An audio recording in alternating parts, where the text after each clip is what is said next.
Bismillahirrahmanirrahim. Assalamualaikum warahmatullahi wabarakatuh.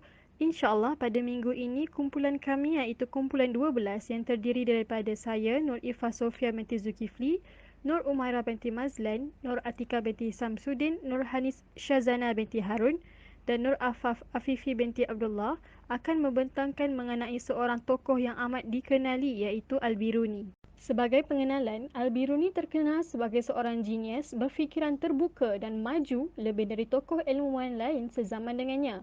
Beliau merupakan insan pertama yang mengaitkan antara Islam dan Hindu. Selain itu, beliau diiktiraf sebagai ahli antropologi yang pertama. Ketokohan beliau dikagumi oleh ilmuwan dari seluruh dunia sehingga kini.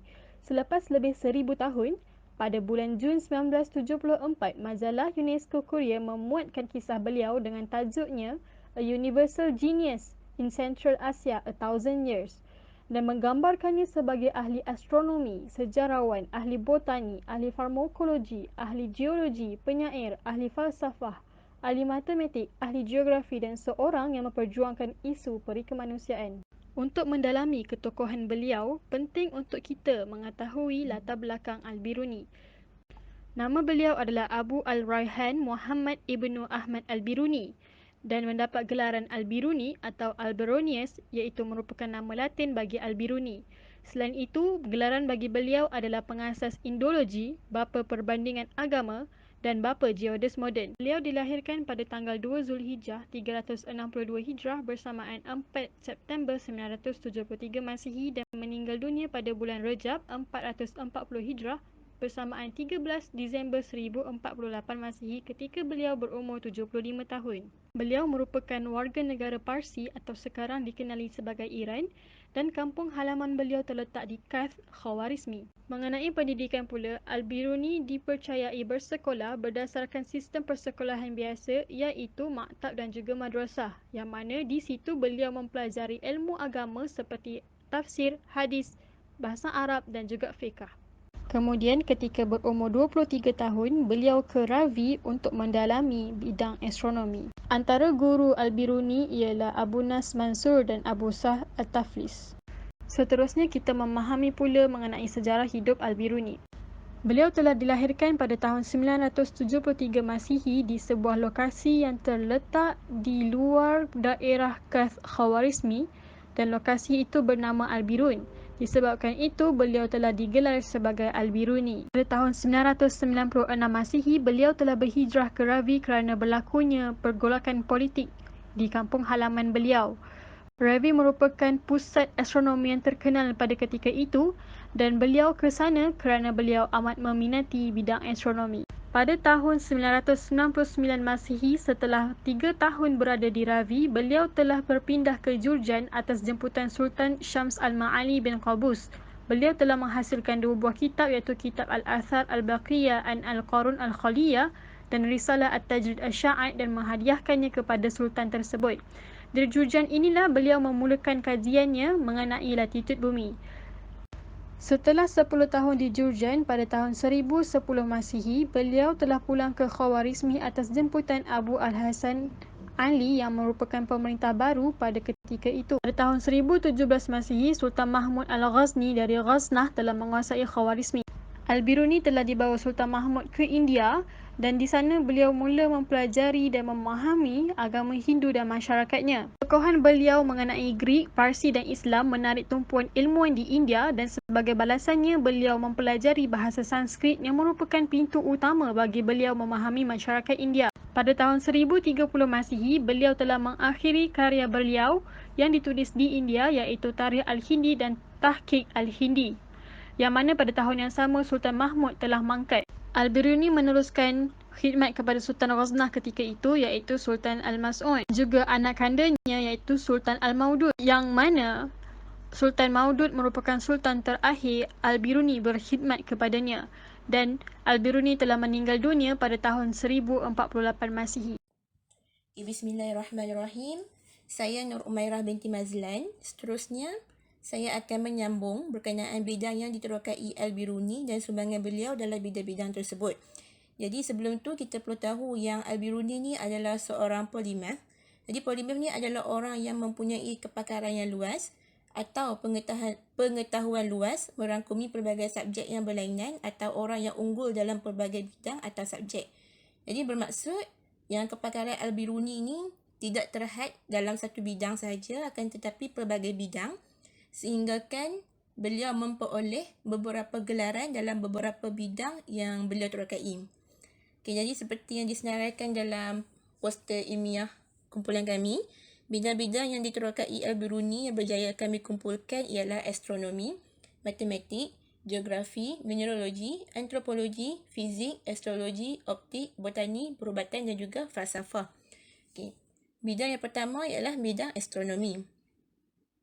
Jadi Al-Biruni mempelajari karya astronomi Ptolemy dari Abu Nas Mansur, dan disebabkan beliau ingin belajar tentang astronomi ini dengan lebih mendalam, beliau mengembara ke Revi, yakni berdekatan dengan Tehran, dan di Revi, beliau telah berjaya membetulkan pengiraan Al-Khujandi berkenaan dengan latitude Revi berdasarkan kedudukan matahari yang berdekatan dengan solstis. Kemudian beliau juga mempelajari karya-karya astronomi dari Greek dan India, dan beliau turut membuat kajian mengenai matahari seperti ciri-ciri matahari dan juga pergerakan matahari, dan catatan kajian beliau mengenai matahari ini disebut dalam kitab Al-Asar Al-Baqiyah. Jadi, hasil kajian Al-Biruni terhadap matahari ini, beliau menganggap teori geosentrik adalah tidak masuk akal. Jadi, geosentrik ini adalah satu teori yang menyatakan bahawa bumi adalah pusat sistem suria dan objek serta planet-planet lain terletak di sekitarnya. Jadi, teori ini adalah antara teori yang tertua dan dipegang oleh ramai ilmuwan yang terkenal seperti Ptolemy, Plato dan juga Aristotle. Jadi Al-Biruni menolak teori tersebut, akan tetapi beliau meyakini teori heliosentrik, iaitu matahari sebagai pusat sistem suria. Dan teori heliosentrik ini turut dipegang oleh ramai ilmuwan Islam yang lain. Okay, seterusnya Al-Biruni juga membuat kajian mengenai gerhana matahari yang berlaku pada April 2019 dan gerhana bulan yang berlaku pada September 2019 di Razna.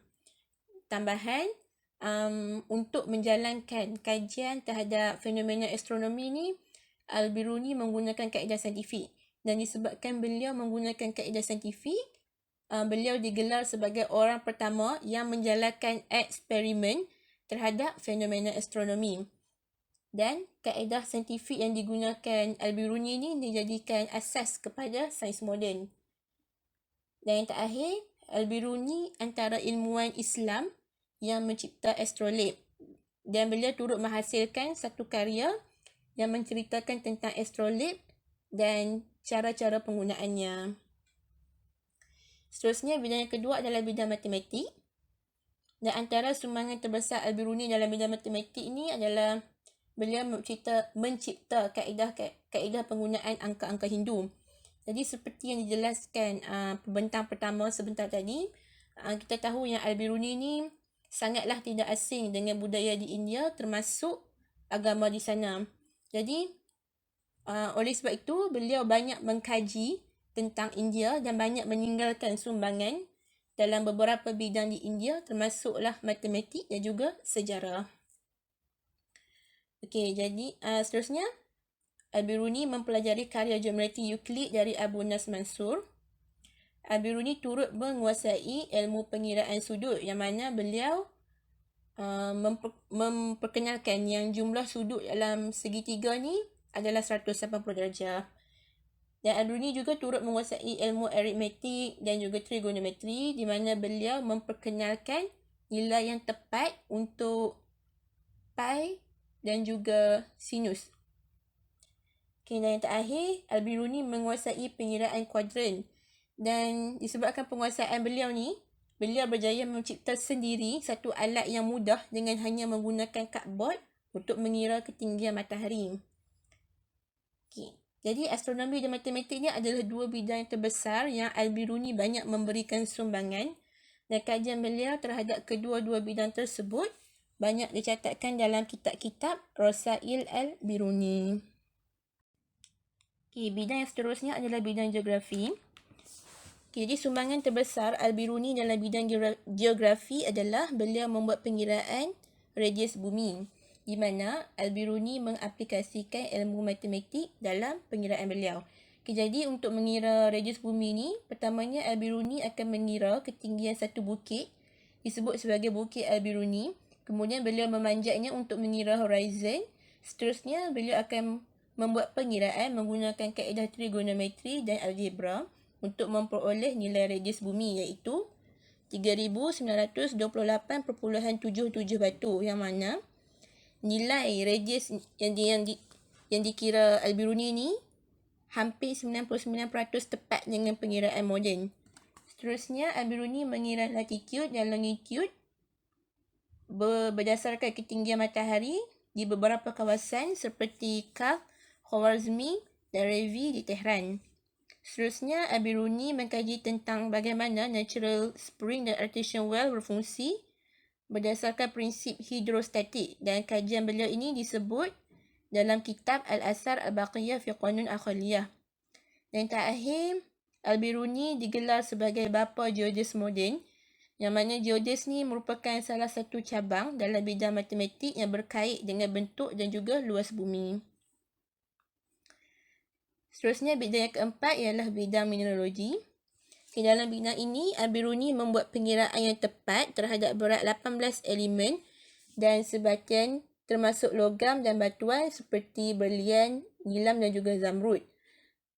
Dan beliau turut membincangkan mengenai ciri-ciri dan sifat-sifat penemuan tersebut seperti warna, bau, kepadatan, kekerasan dan lain-lain. Dan beliau juga turut menyatakan di mana elemen-elemen batuan-batuan tersebut dapat ditemui.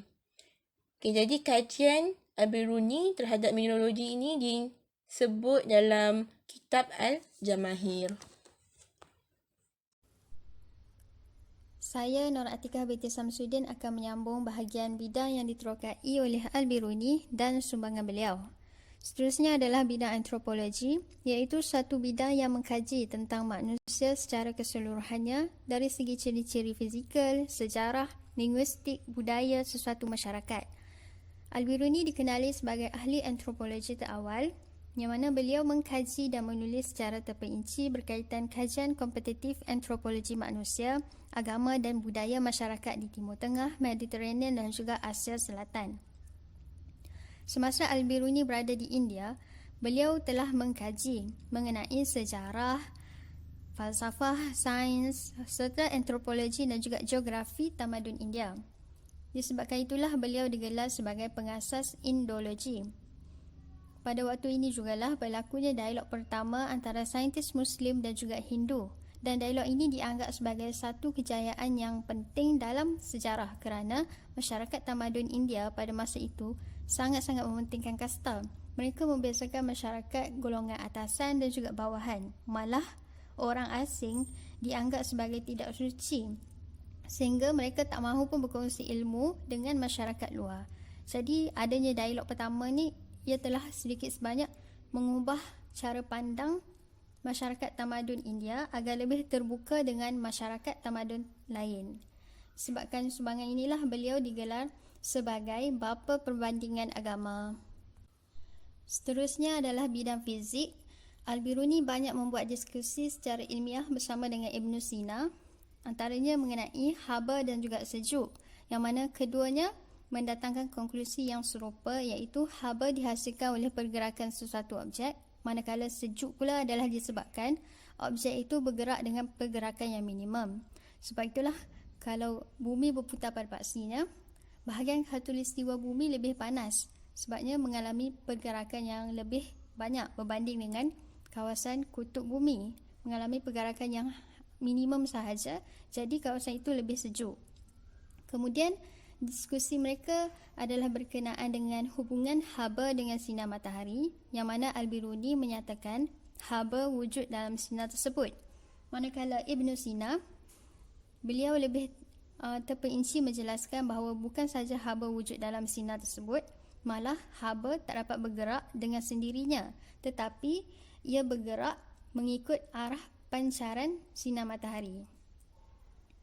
Selain itu, Al-Biruni mengkaji dengan mendalam mengenai konsep asas fizik seperti graviti, ketumpatan, jirim dan juga ruang. Seterusnya adalah bidang astrologi, iaitu suatu bidang kajian mengenai pergerakan objek angkasa serta pengaruhnya terhadap kehidupan manusia seperti mana tilik nasib, ramalan, horoskop dan juga zodiak.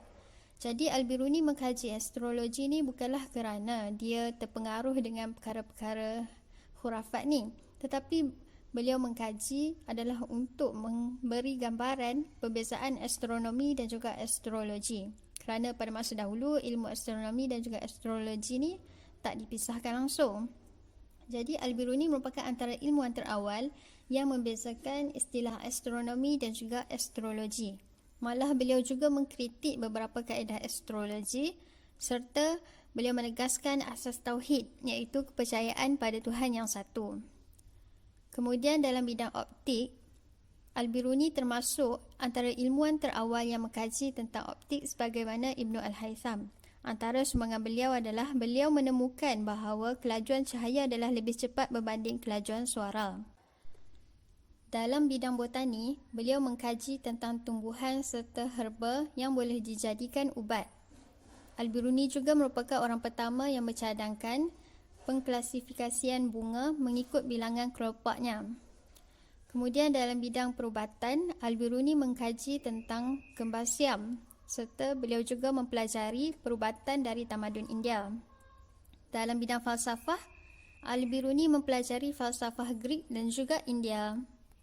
Saya, Nurhanis Syazana binti Harun, akan menyambung berkenaan dengan falsafah dan pegangan hidup Al-Biruni. Jelas kita tahu bahawa Al-Biruni seorang cendekiawan Islam, tetapi tidak dapat dipastikan mengenai pegangan mazhab beliau sama ada Syiah atau Sunni. Dan dalam penulisannya juga tidak menunjukkan dengan jelas sama ada ia dipengaruhi oleh mazhab Syiah atau Sunni. Tambahan lagi, semasa beliau hidup, seseorang dapat melihat pengaruh Syiah yang lebih kuat ke atas diri beliau semasa muda dan ke arah Sunni pula semasa umurnya sudah lanjut. Dan Abu Rayhan, iaitu Al-Biruni sendiri, pernah menyatakan bahawa beliau memakai sebentuk cincin dengan dua jenis batu. Satu batu dimuliakan oleh Sunni dan satu lagi oleh Syiah. Dan dengan itu, beliau menerima kedua-dua aliran Sunni dan Syiah. Untuk bidang falsafah pula, beliau menyatakan dengan jelas bahawa beliau tidak menerima bulat-bulat falsafah yang dibawa oleh Aristotle dan sangat berminat dalam falsafah anti-Aristotle yang dibawa oleh tokoh falsafah seperti Muhammad Ibnu Zakaria Al-Razi. Selain itu, disebabkan Al-Biruni hidup sezaman dengan Ibnu Sina, beliau banyak berdiskusi dengan Ibnu Sina dan selalu berdebat mengenai pemikiran falsafah dengannya. Seperti contoh, beliau menentang aliran paripatetik yang dianut oleh Ibnu Sina, di mana aliran falsafah paripatetik itu berkait dengan pemikiran falsafah Aristotle yang berasal daripada Yunani purba. Sebaliknya, pemikiran falsafah Al-Biruni banyak dipengaruhi oleh pemikiran falsafah Al-Farabi, Al-Kindi dan Al-Mas'udi.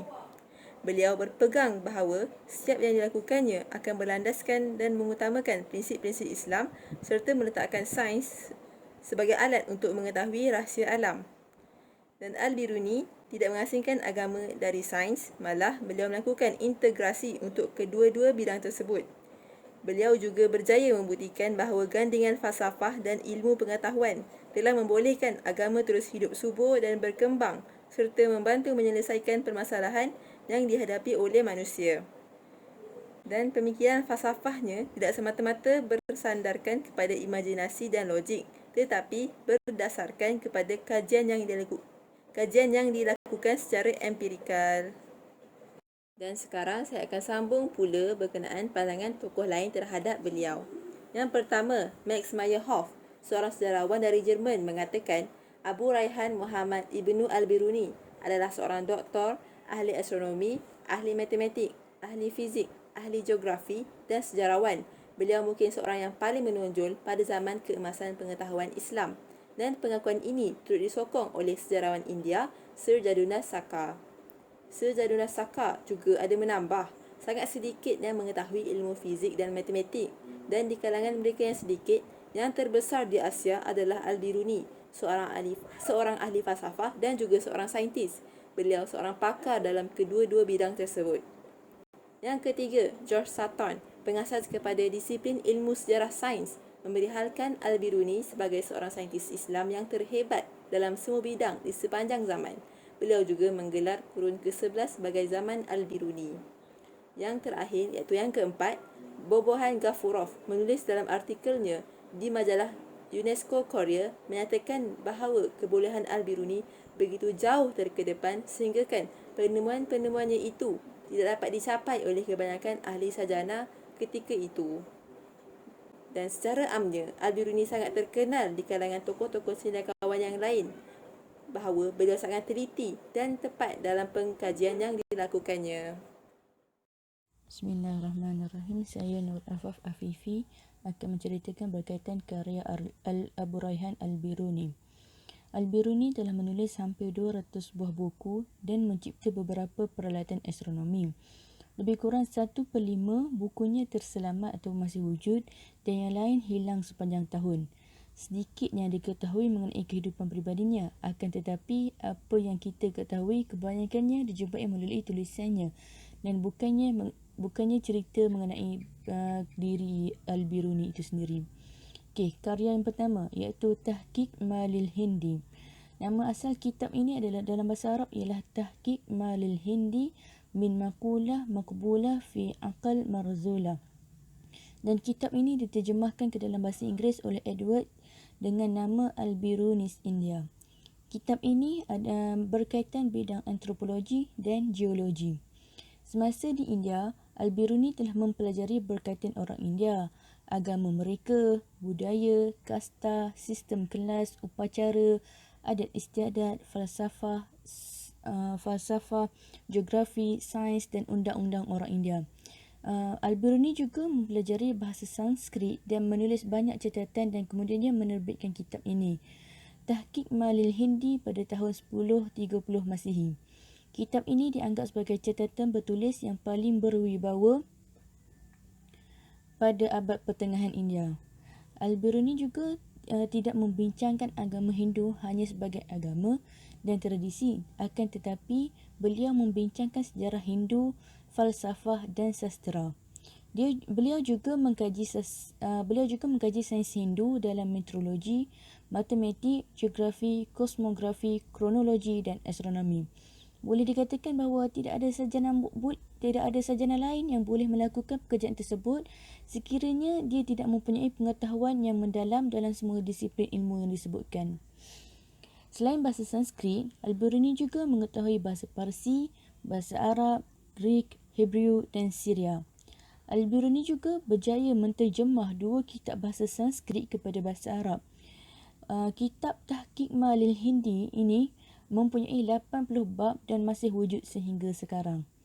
Karya yang kedua Al-Biruni adalah kitab Al-Qanun Al-Mas'udi. Kitab ini telah ditulis oleh Al-Biruni setelah beliau pulang daripada negara India. Kitab ini merangkumi ilmu tentang astronomi dan telah ditulis pada tahun 1031 Masihi. Kitab ensiklopedia ini mengandungi segala maklumat tentang astronomi pada ketika itu dengan sangat-sangat terperinci. Kitab ini mengumpulkan semua ilmu astronomi dari berbagai sumber seperti Al-Khawarizmi dan Ptolemy. Kitab Qanun Al-Mas'udi karya Abu Rayhan ini ada membahaskan berkaitan fenomena gerhana dengan lengkap. Hasil daripada kajian terhadap kitab Qanun Mas'udi, Al-Biruni adalah seorang sarjana Islam yang mempercayai teori geosentrik, iaitu menganggap matahari bergerak mengelilingi bumi. Pendapat ini berbeza dengan pendapat ahli-ahli astronomi lain yang mempercayai teori heliosentrik, iaitu matahari sebagai pusat tata surya dan bumi yang mengelilingi matahari. Okey, seterusnya kitab yang ketiga adalah Al-Qanun. Al-Qanun fi Ulumi Al-Hayati wal Nujumi. Kitab ini merupakan buku yang amat berharga tentang ilmu astronomi, terutamanya berkaitan bintang, matematik dan geografi. Al-Biruni telah menulis buku ini ketika di bawah perlindungan Sultan Mas'udi. Dalam buku ini, Al-Biruni membuktikan bahawa bumi, planet dan bintang adalah bulat, sama ada ianya yang tidak bergerak maupun yang bergerak. Beliau juga menceritakan bahawa bumi berputar mengelilingi matahari dan bulan berdasarkan garis paksi mengelilingi bumi. Al-Biruni juga menemukan gerakan kerak bumi yang berputar condong dan gerakan peredaran bumi mengelilingi matahari dalam 1 tahun. Okey, kitab yang keempat adalah Al-Tafhim li Awail Sina'at Al-Tanjim. Okey, kitab ini berkaitan bidang astrologi dan kini telah diterjemah kepada bahasa Inggeris dan dinamakan sebagai Book of Instruction in the Elements of the Art of Astrology. Al-Biruni menulis kitab ini bagi membezakan istilah astronomi dan astrologi. Kitab ini ditulis pada tahun 1029 Masihi di Ghazna. Pada asalnya, kitab ini dalam bahasa Arab dan kemudiannya Al-Biruni menterjemahkan ke dalam bahasa Parsi. Kitab ini boleh dianggap sebagai buku asas sains pada abad ke-11. Kitab ini juga membincangkan berkaitan geometri, astronomi, geografi dan kronologi. Okay, kitab yang kelima iaitu Al-Jamahir fi Ma'rifat Al-Jawahir, iaitu berkaitan dengan bidang mineralogi. Dan kitab Jamahir fi Ma'rifat ni telah diterjemah kepada Book of Precious Stones dan menjelaskan berkaitan kepelbagaian mineral. Okey, kitab yang keenam iaitu kitab fi Isti'ab Al-Wujuh Al-Mumkinah fi Sin'at Al-Asturlab. Kitab ini adalah buku lengkap mengenai peralatan penting astronomi yang dipanggil sebagai astrolabes. Okey, kitab yang ketujuh iaitu Al-Asar Al-Baqiyah. Kitab ini berkaitan dengan bidang antropologi, geografi, astronomi. Kitab ini diterjemahkan kepada bahasa Inggeris dengan nama Chronology of Ancient Nation. Kitab Al-Asar Al-Baqiyah ini merupakan satu catatan sejarah kuno negara beserta geografinya. Di dalam kitab ini juga, Al-Biruni menceritakan berkaitan putaran bumi dan beliau mencipta kaedah unjuran peta langit dan bumi. Beliau telah memberikan nilai garis lintang ataupun latitude dan garis bujur ataupun longitude yang tepat dari pelbagai tempat. Beliau juga telah melukis banyak peta dari berbagai negara di dunia yang dikenali. Kitab ini masih wujud dan telah diterjemah kepada bahasa Inggeris dan dinamakan sebagai Chronology of Ancient Nation. Kitab ke-8 beliau ialah Al-Saidalah fi Al-Tib, iaitu berkaitan ubat-ubatan. Kitab ini dikatakan karyanya yang terakhir sebelum beliau meninggal dunia pada 1048 Masihi. Beliau juga ada menulis kitab-kitab lain seperti Tahdid Nihayat Al-Amakin li Tashih Masafat Al-Masakin, iaitu berkaitan dengan mata geografi matematik. Seterusnya ada kitab Al-Saidanah berkaitan farmakologi dan kitab Tahqiq Malil Hindi iaitu buku berkaitan pembentukan India. Berikut merupakan senarai rujukan kami. Sekiranya ada sebarang persoalan boleh diajukan dalam spektrum. Dan akhir kata kami ucapkan jutaan terima kasih.